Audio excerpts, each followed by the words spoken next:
Aleluya. Este es un pasaje que con mucha frecuencia pues lo hemos oído, lo hemos leído, pero yo quisiera en esta mañana detenerme un poco en este pasaje de Mateo 14. Dice que Jesús, después de la alimentación de los 5,000 o más de 5,000, porque no se contaron las mujeres y los niños. Después de un día tan agotado, tan difícil, de mucho trabajo, él y los discípulos, imagínese usted, más de 5,000, porque a veces nosotros teniendo algunas veces una actividad que hay 50, 75, es un momento de agotador y difícil. Ahora imagínese usted sin más de 5,000, diríamos mucho más, porque cuando usted habla de las mujeres, imagínese si eran 5,000 hombres.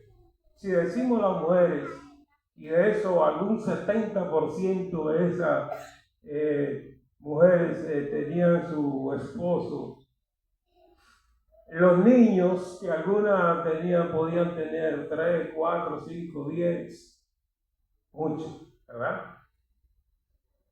Y solo habían panes y peces muy pocos, 5 y 2 peces. Los discípulos se turbaron un poco cuando vieron tanta gente y sin comer, pasaron tanto tiempo y a veces lo que le decían, despídelo maestro, y despídelo, dicen, no, vamos a darle que comer. Ellos detrás de Jesús, buscando sanidad, buscando milagros, y Jesús multiplica los panes, multiplica los peces. Comieron todos, se saciaron y sobraron 12 cestas o 12 canastas. Sobraron. Después de ese día tan agotador, de un día de trabajo, Jesús lo obliga a montarse en el barco, en la barca, en el mar de Galilea. Le dice, pasen a la otra orilla de Nazaret, vayan, pasen allá, móntense, váyanse, porque ellos no querían irse, querían estar con Jesús, pero Jesús quería un momento de oración y de tranquilidad después de un día agotador, hablar con el Padre, irse al monte del otro lado, la ribera se va para ir a orar, a hablar con Dios. A veces cuando nosotros tenemos día tan agotador, tan difícil de trabajo, queremos apartarnos un momento con Dios para hablar con Dios, de hablar con el Creador y darle gracias también. Jesús, de la parte humana que tenía Jesús. Y cuando Jesús se va a orar, después de haber tenido un trabajo tan agotador, le dice, váyanse, y lo deja. En el mar de Galilea, realmente era un lago, pero le decía el mar porque era caudaloso. Imagínese usted, un lago que tenía 21 kilómetros de largo y de ancho tenía 12 kilómetros y de profundidad 42 metros. Si usted no se imagina lo que es un metro, imagínese lo que es un pie. 42 por 3.28 lo multiplica, son mucha la profundidad en un barco. En un barco que no tenía motor, ¿verdad? Ya estaba oscuro. Estaba en una de las vigilias, eran 4 de la vigilia, ¿verdad? Los soldados, los romanos tenían 4 vigilias. Los judíos tenían 3 vigilias. La primera vigilia comenzaba de 3 a 6, ¿verdad? 3 horas cada vigilia. Y en esa jornada agotadora aparece Jesús, estaba orando, pero hay algo que debemos de meditar y analizar. Meditar de que mientras Jesús estaba orando en el monte, sola con Dios, ellos estaban luchando en el mar. Aproximadamente tenían 9 horas luchando contra el viento contrario, contra un tornado de agua, fuerte viento contrario que no lo dejaban moverse, no podían avanzar absolutamente nada. Y estaba en ese baile. Yo no sé si alguno de ustedes ha tenido alguna experiencia en barco de lo que es eso cuando se presentan esos momentos difíciles de un viento contrario. Yo tuve la oportunidad hace muchos años de estar en un barco que vino un viento fuerte y veía a la gente como estaba, o yo también estaba desesperado en ese momento, y la gente hincándose y pidiéndole a Dios, y yo observando, pero por dentro también estaba asustado. Es normal.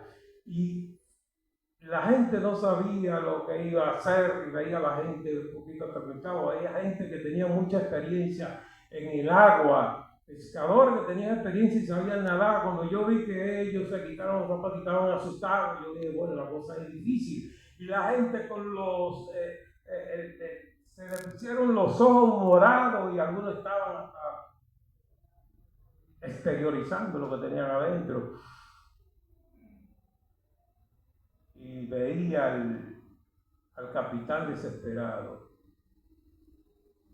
Bueno, andamos ahí 3 cristianos y 2 de ellos estaban orando y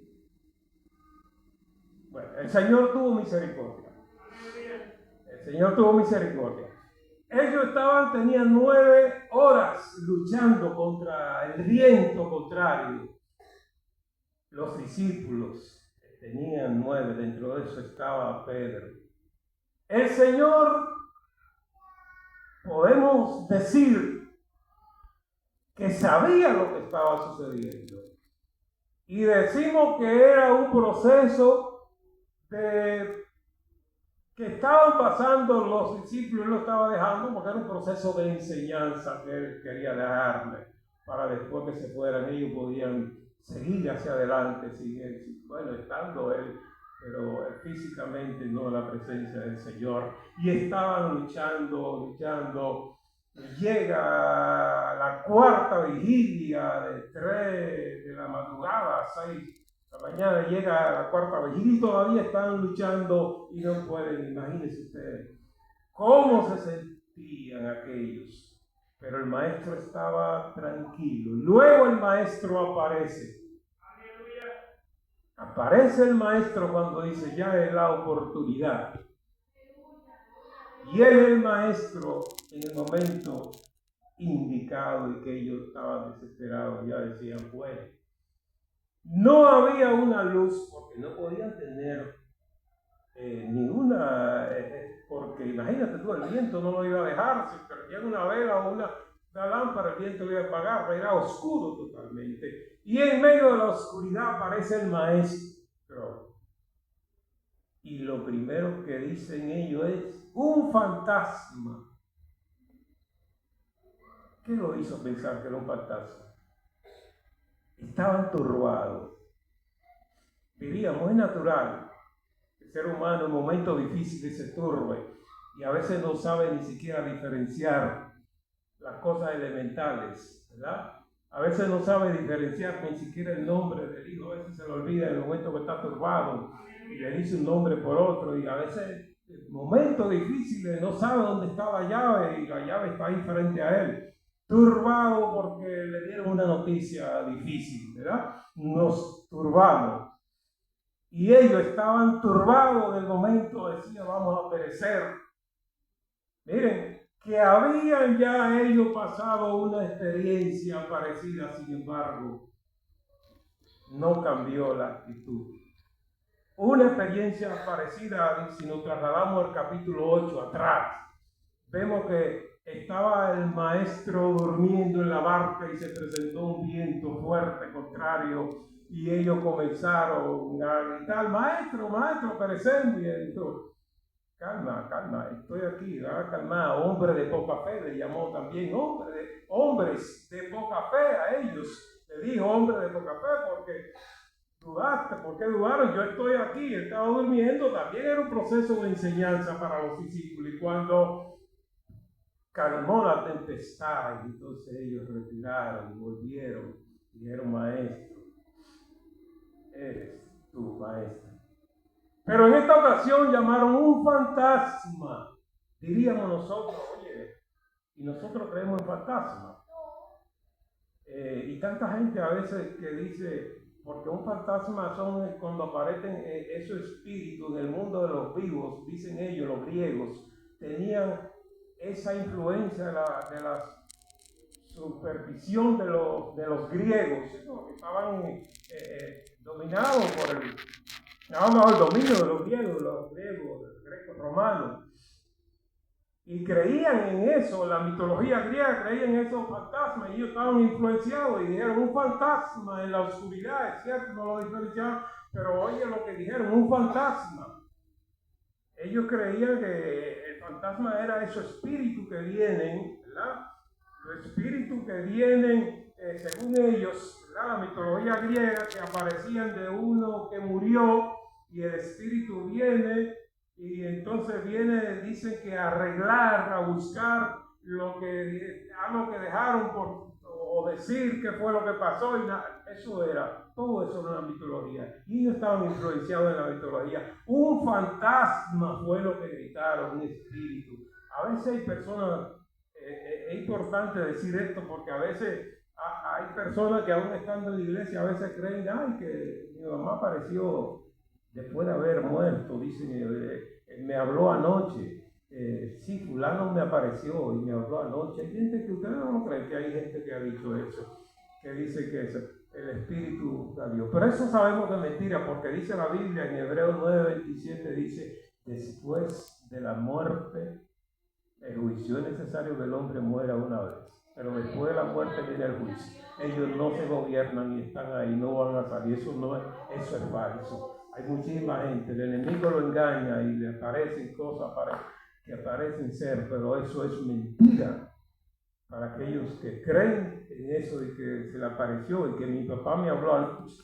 Y en el mundo dice, mi papá me habló anoche y me dio un número que dice, me dio el número tal, y lo juegan.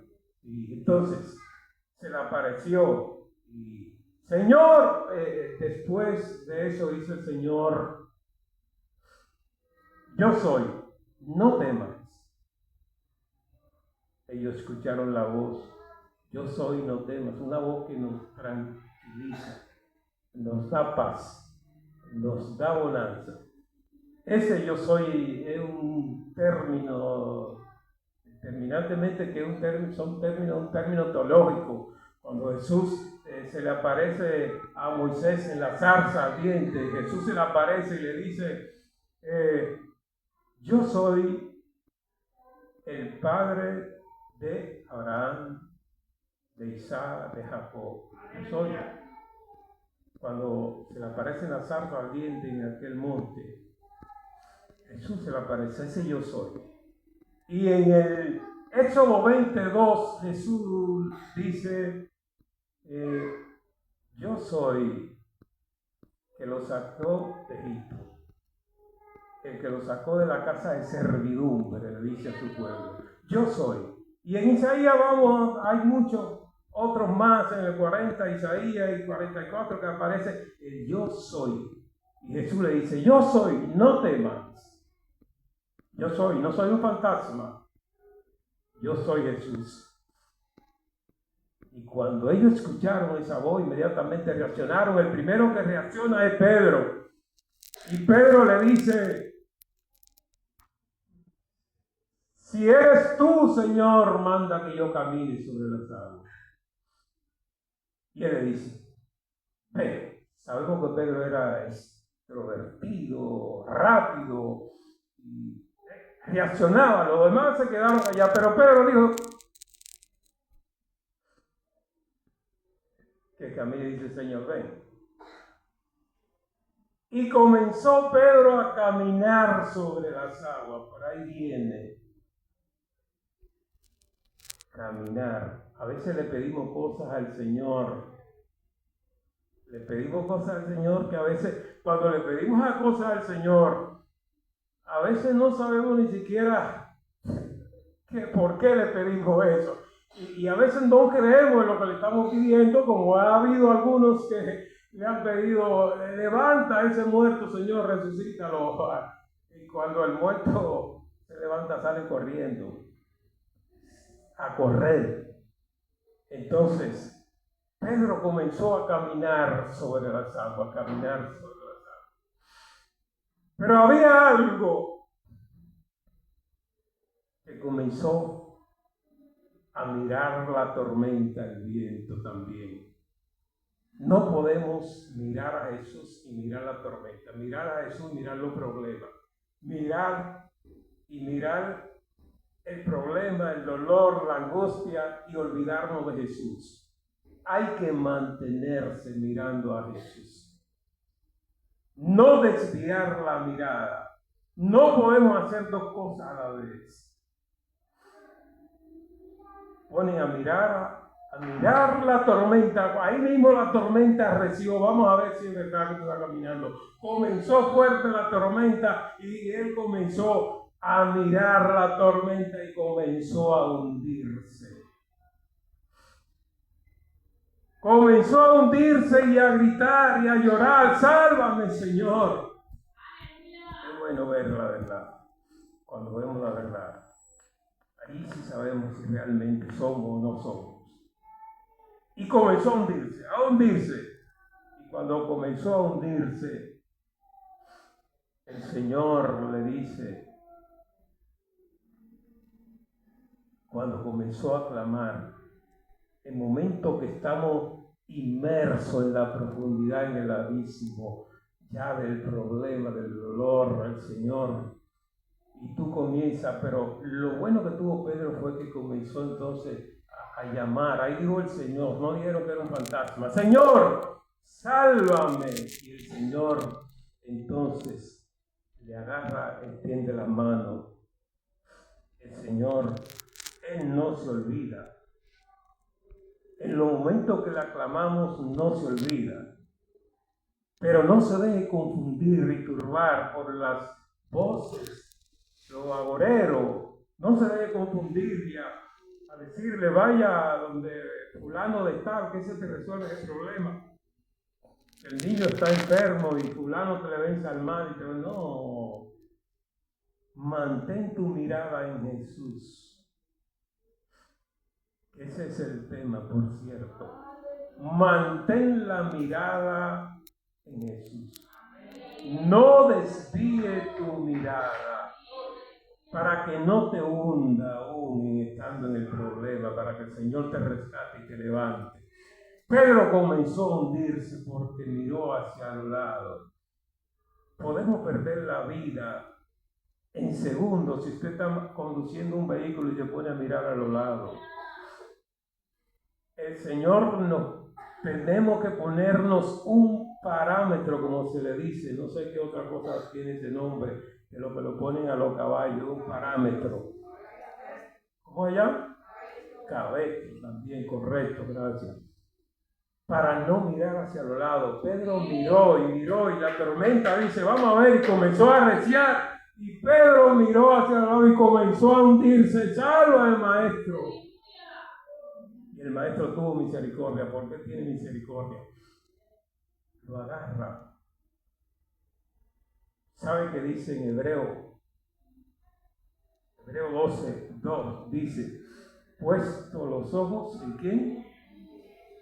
El consumador y autor de la fe. En eso es que debemos de poner los ojos. No podemos mirar hacia los lados. ¿Cuántas veces, cuando estamos inmersos en la angustia, en la prueba, en la vicisitud, estamos inmersos y miramos a otra cosa, a otro lado, y soltamos? Sin embargo, no debemos de mirar. Mantén tu mirada en Jesús. No desvíe tu mirada hacia la cosa, hacia otra cosa. Si está orando por una situación que tiene, debe de pensar que no, tu mente no se desvíe en otras cosas, sino ponerla en Jesús. Porque Él no se olvida. Él está ahí, aunque no lo vemos porque estamos turbados y creemos que es un fantasma. Pero no es un fantasma, Jesús está ahí. Pero qué lamentable cuando miramos, Pedro comenzó a hundirse porque dudaste, hombre de poca fe. ¿Por qué dudaste si ya el Señor ya estaba caminando? El Señor lo levantó y volvió a caminarlo. Dieron todo en los barcos y ahí entonces todo a una dijeron verdaderamente, eres tú el Hijo de Dios. Verdaderamente reconocieron en ese momento tan difícil.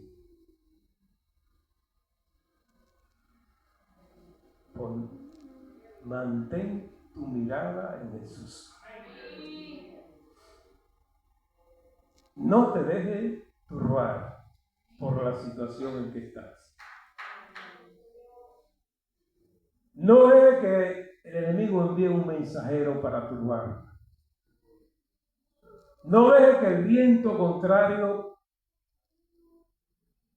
te haga desviar del camino, de la mirada hacia Jesús. Porque te va a hundir. Si no clamas rápido como Pedro, te va a hundir. Si te hunde ya. Imagínense físicamente si Pedro se hubiese hundido en donde hay 42, como dije, 42 metros de profundidad en ese lago, mar de Galilea. No te dejes desviar la llamada. No desvíe tu mirada en Jesús. Que el Señor te bendiga.